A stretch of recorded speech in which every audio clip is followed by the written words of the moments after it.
Hello, Doth Nihilus here. Today is March 27th, and I'm going to start off with today's card, which is art.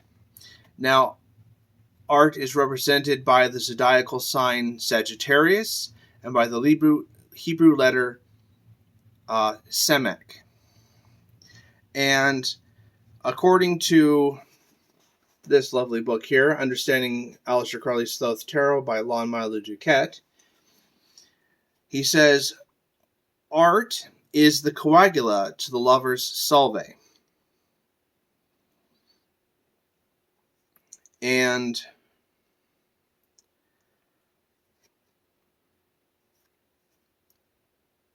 the other interesting factor is you see here the white lion and the red eagle. These represent where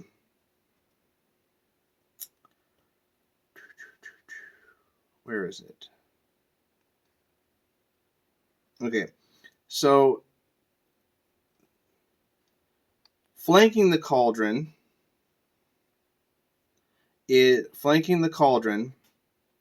stand the lion and the eagle. They have also made a dramatic change. The lion has turned white and the eagle is now red, whereas in one of the other cards, the lion is red and the eagle is white.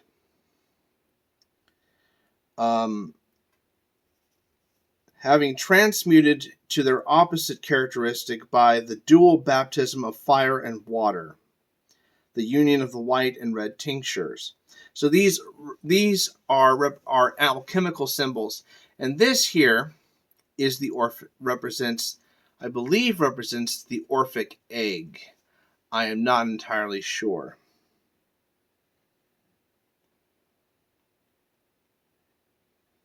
Yes.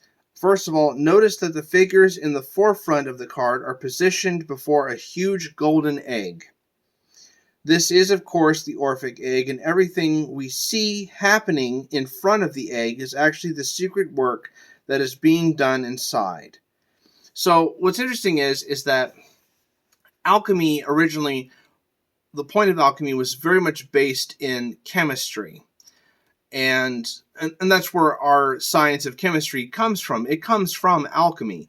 And the point of the alchemists,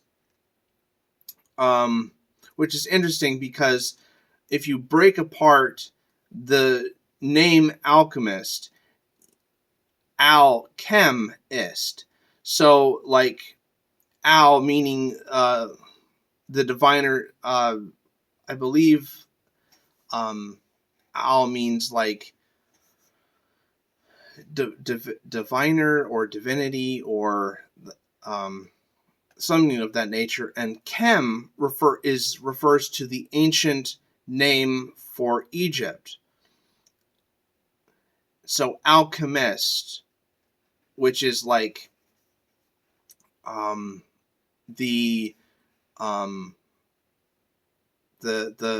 mages from Egypt or something to that effect.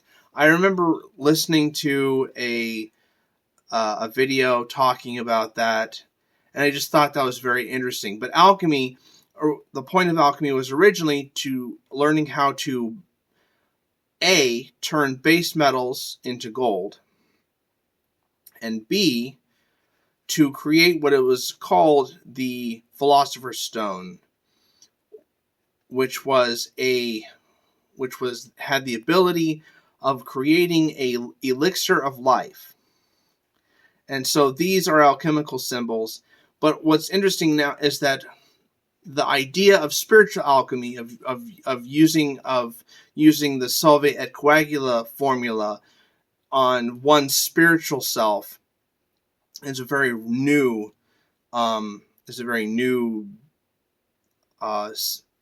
concept.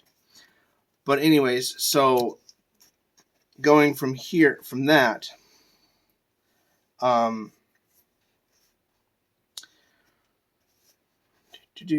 trying to find any more information that I want to share with you guys in regards to that. But I think that'll do it for right now.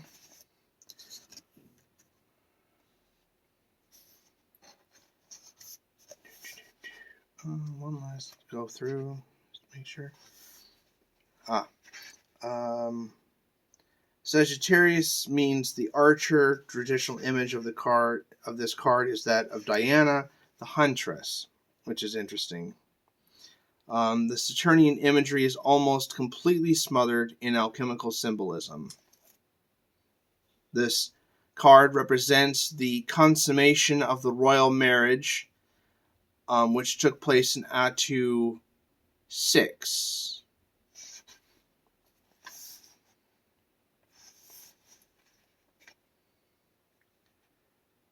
I believe Atu 6 is the lovers. Hold on a sec. Yes, Atu 6 is the lovers. I was right. Anyways, it's the consummation of the chemical marriage. With that said, I'm going to go ahead and read Liber vel Rarita, chapter 7, and this chapter is represented by the Hebrew letter Aleph.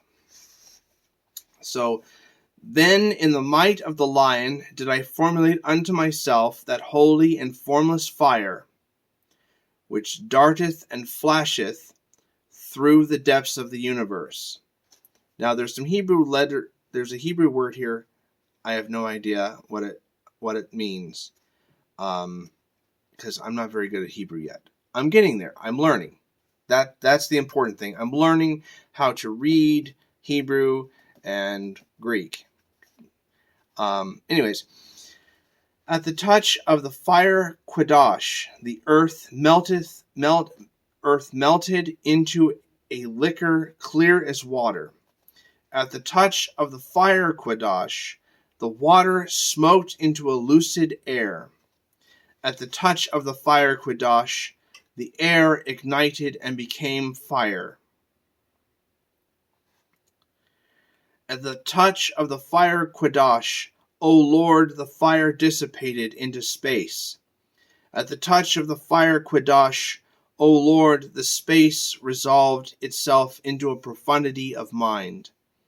At the touch of the fire Quadash, the mind of the Father was broken up into the brilliance of our Lord the Son.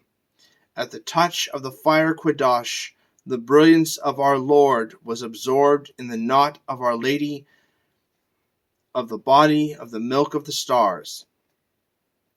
Then only was the fire Quadash extinguished, when the Emperor was driven back from the threshold, and the Lord of Silence was established upon the lotus flower. Then was accomplished all that which was to be accomplished, and all and one and naught were slain in the slaying of the warrior 418.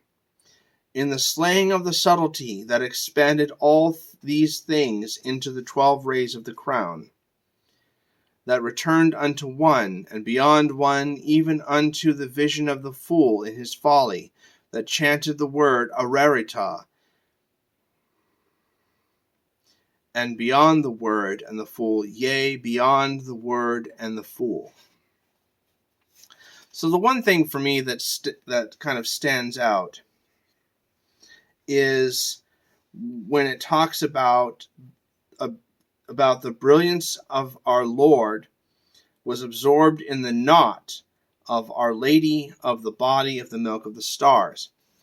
I believe that verse is pointing at Hadit, being the brilliant, being the Lord, and of course the Lady of the body of the milk of the stars is representing representing Nuit, and that the point of the the great work of spiritual union is to unite, is that the practitioner, the aspirant, the adept, whatever you want to call them, is uniting himself with Nuit symbolically and spiritually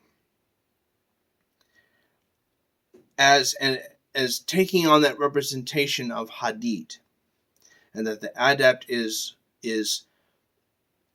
uniting with Nuit as the representation of Hadith. And in that, in verse 11, when it talks about the all and one and not were slain, they're talking about the annihilation of, becoming a babe of the abyss, annihilating oneself, and becoming, in that moment, becoming a part of everything.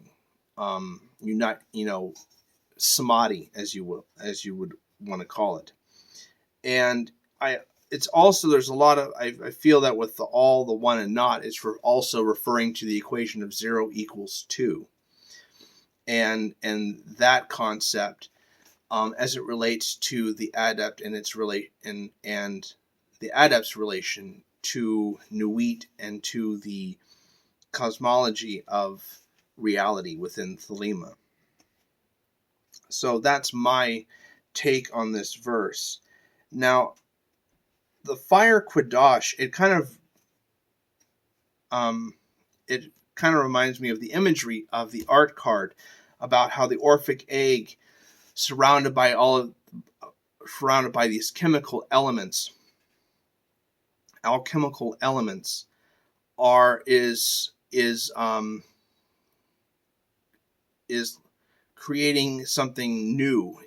That whatever is beyond whatever is birthed out of the alchemical marriage between Hadith and Nuit,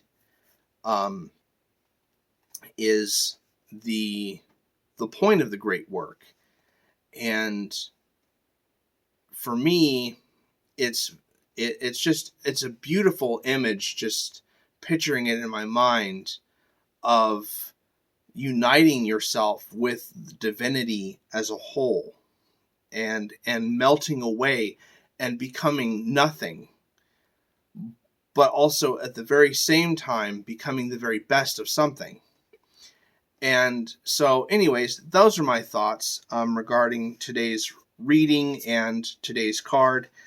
I hope you enjoyed this. I hope my thoughts on these writings are now, these are my thoughts. I'm not saying that my views are gospel or anything like that.